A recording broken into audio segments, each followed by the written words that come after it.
إن الحمد لله نحمده ونستعينه ونستغفره ونؤمن به ونتوكل عليه ونعوذ بالله من شرور أنفسنا ومن سيئات أعمالنا من يهده الله فلا مضل له ومن يضلل فلا هادي له وأشهد أن لا إله إلا الله وحده لا شريك له وأشهد أن محمدا عبده ورسوله صلى الله عليه وعلى آله وأصحابه وسلم تسليما كثيرا.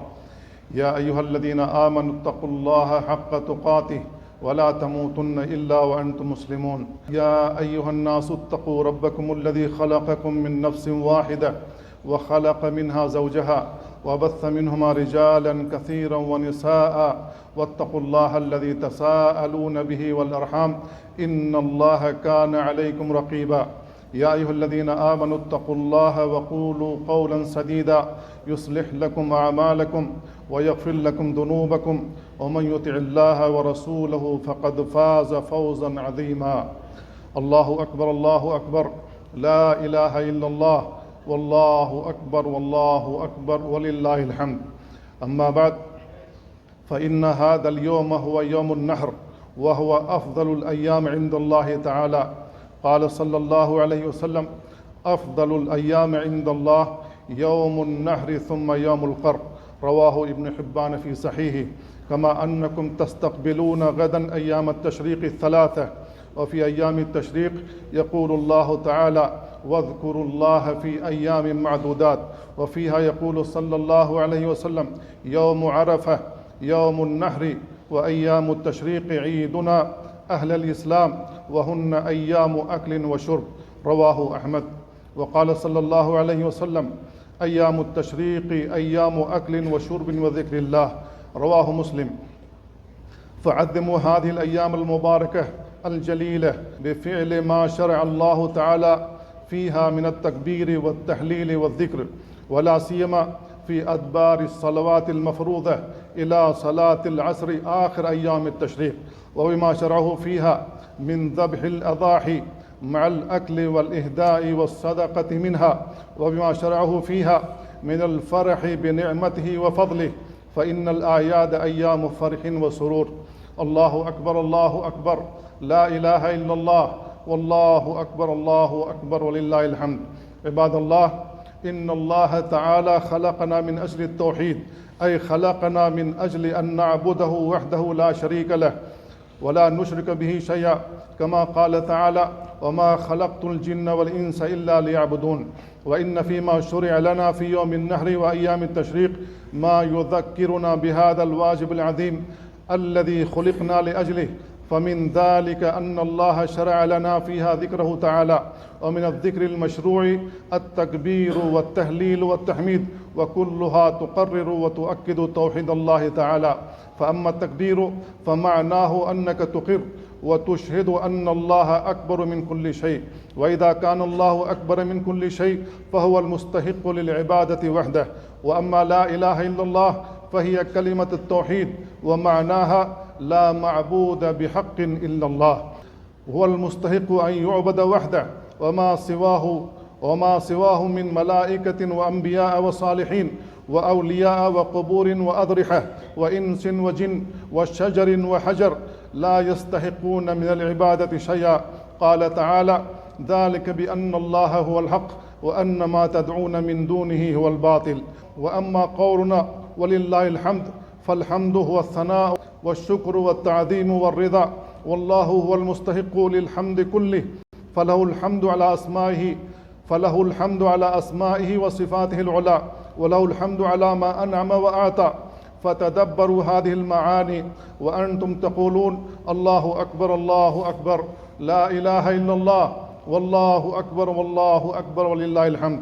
ومن شعائر التوحيد التي شرعت لنا في هذا اليوم وأيام التشريق ذبح الأضاحي لله تعالى، فإن الذبح عبادة عظيمة يكفي في التنبيه على عظم شأنها عند الله تعالى أنه قرنها بالصلاة، فقال تعالى: فصل لربك وانحر. وقال تعالى: قل إن صلاتي ونسكي ومحياي ومماتي لله رب العالمين لا شريك له، فالموحد لا يذبح إلا لله ولا يذبح للجن ولا للشياطين ولا للأضرحة والقبور، ولا يقدم لها شيئا من النذور والقرابين، بل يفرد الله بذبائح كما يفرده بالدعاء والركوع والسجود وسائر العبادات. جعلنا الله من عباده الموحدين المصلحين. أيها المسلمون، خطب رسول الله صلى الله عليه وسلم في يوم النحر في حجة الوداع، فكان مما قال في خطبته: فإن دماءكم وأموالكم وأعراضكم حرام عليكم كحرمة يومكم هذا في بلدكم هذا وفي شهركم هذا. رواه البخاري ومسلم. فاتقوا الظلم عباد الله، فإنه ظلمات يوم القيامة، وإنه ليس بين الله وبين دعوة المظلوم حجاب. الله أكبر، الله أكبر، لا إله إلا الله، والله أكبر، والله أكبر، ولله الحمد. بارك الله لي ولكم في القرآن العظيم، ونفعني وإياكم بما فيه من الآيات والذكر الحكيم. أقول قولي هذا وأستغفر الله لي ولكم ولسائر المسلمين من كل ذنب فاستغفروه إنه هو الغفور الرحيم. الحمد لله على إحسانه، والشكر له على توفيقه وامتنانه، وأشهد أن لا إله إلا الله وحده لا شريك له تعظيما لشأنه، وأشهد أن محمدا عبده ورسوله صلى الله عليه وعلى آله وصحبه وسلم تسليما كثيرا. الله أكبر، الله أكبر، لا إله إلا الله، والله أكبر، والله أكبر، ولله الحمد. أما بعد، فاتقوا الله عباد الله، واعلموا أن الأضاحي لا تجزئ إلا إذا ذبحت بعد صلاة العيد، فمن ذبح قبل صلاة العيد فهي شاة لحم ولا شاة أضحية. قال صلى الله عليه وسلم: من صلى صلاتنا ونسك نسكنا فقد أصاب النسك، ومن نسك قبل الصلاة فتلك شاة لحم. متفق عليه. فتأكدوا ممن وكلتموهم بذبح أضاحيكم، وتأكدوا من بلوغ أضاحيكم السن المأمور به شرعا، وتأكدوا من سلامتها من العيوب المانعة من الإجزاء. روى أهل السنن عنه صلى الله عليه وسلم قال: لا يجوز من الضحايا العوراء البين عورها، والعرجاء البين عرجها، والمريضة البينة مرضها، والعجفاء التي لا تنقي، أي الهزيلة التي لا مخ في عظامها. الله أكبر، الله أكبر، لا إله إلا الله، والله أكبر، والله أكبر، ولله الحمد. عباد الله، إن على المرأة واجبا عظيما الله سائلها عنه، وهي رعايتها في بيت زوجها. فعن ابن عمر رضي الله عنهما عن النبي صلى الله عليه وسلم قال: كلكم راع وكلكم مسؤول عن رعيته، والأمير راع والرجل راع على أهل بيته، والمرأة راعية على بيت زوجها وولده، فكلكم راع وكلكم مسؤول عن رعيته. متفق عليه. فعلى النساء أن يتقين الله عز وجل، وذلك بفعل أوامره واجتناب نواهيه. ومما أمر الله به أن تحافظ المرأة على حجابها، وأن تتجمل بالستر والحياء والعفاف، وأن تربي بناتها على ذلك، وأن تعمر بيتها بما يرضي الله، وأن تبتعد به عما يسخطه ولا يرضاه، فإن صلاح المرأة صلاح للأسرة، ومن ثم هو صلاح للمجتمع كله. ولا بد أن تعلم المرأة أن حق زوجها عظيم، لأن الله عدم ذلك في شرعه. فعن أبي هريرة رضي الله عنه عن النبي صلى الله عليه وسلم قال: لو كنت آمرا أحدا أن يسجد لأحد لأمرت المرأة أن تسجد لزوجها. رواه الترمذي وقال: حديث حسن صحيح.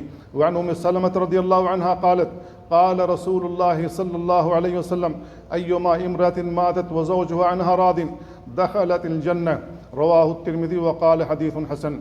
أيها المسلمون، إن كثير مما يكون في وسائل التواصل وفي القنوات الإعلامية هو معول هدم للأسرة، بما تحويه من أمور مخالفة للشرع، وبما تجلبه على الفرد والأسرة والمجتمع من مفاسد لا يخفى أثرها السيء. لذا وجب الحذر من ذلك، وعظمت مسؤولية التوجيه والتربية على الآباء والأمهات. وأيضا فإنه يجب على الزوجين عدم الإغراق في الانشغال في وسائل التواصل، فإن في ذلك مفاسد معروفة، وعليهما أن يكونا قدوة صالحة لأبنائهما.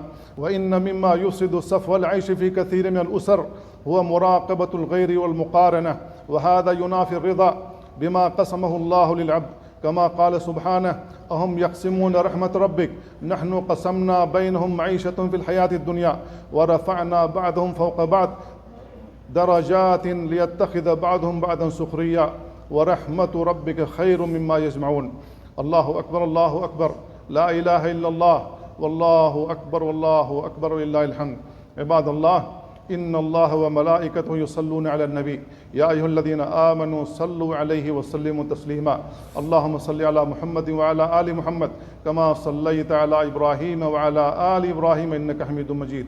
اللهم بارك على محمد وعلى آل محمد كما باركت على إبراهيم وعلى آل إبراهيم إنك حميد مجيد.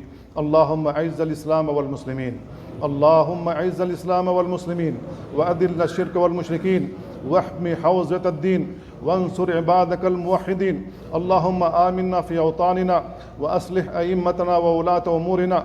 اللهم آتنا في الدنيا حسنة وفي الآخرة حسنة وقنا عذاب النار. اللهم اغفر للمسلمين والمسلمات والمؤمنين والمؤمنات الأحياء منهم والأموات.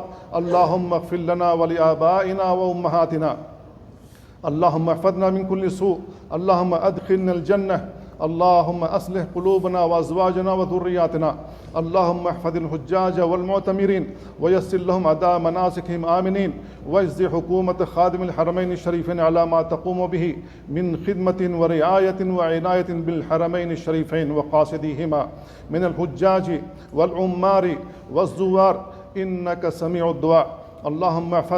اللهم احفظ إخوتنا في غزة وفلسطين. اللهم عليك باليهود فإنهم لا يعجزونك. اللهم احفظ إخوتنا في السودان. اللهم سلم من الفتن والحروب. اللهم تب علينا إنك أنت التواب الرحيم. اللهم إنا نعوذ بك من الوباء والغلاء والوباء والفتن ما ظهر منها وما بطن. اللهم إنا نعوذ بك من الزنا والفواحش والمعاصي. اللهم أصلح ولاة أمورنا. اللهم وفق ولي أمرنا لما تحب وترضاه. اللهم أصلح بطانته. اللهم إنا نسألك الأمن وسعة الرزق والبركة فيه. اللهم أصلح أحوال المسلمين. اللهم أصلح أحوال المسلمين. اللهم اغفر لنا ولآبائنا وأمهاتنا وأصلح قلوبنا وذرياتنا وأزواجنا. اللهم إنا نعوذ بك من الشرك والنفاق والكفر والفقر وسيء الأسقام. اللهم إنا نسألك الهدى والتقى والعفاف والغنى. اللهم ادخلنا الجنة وأعذنا من النار. ربنا آتنا في الدنيا حسنة وفي الآخرة حسنة وقنا عذاب النار. سبحان ربك رب العزة عما يصفون وسلام على المرسلين والحمد لله رب العالمين.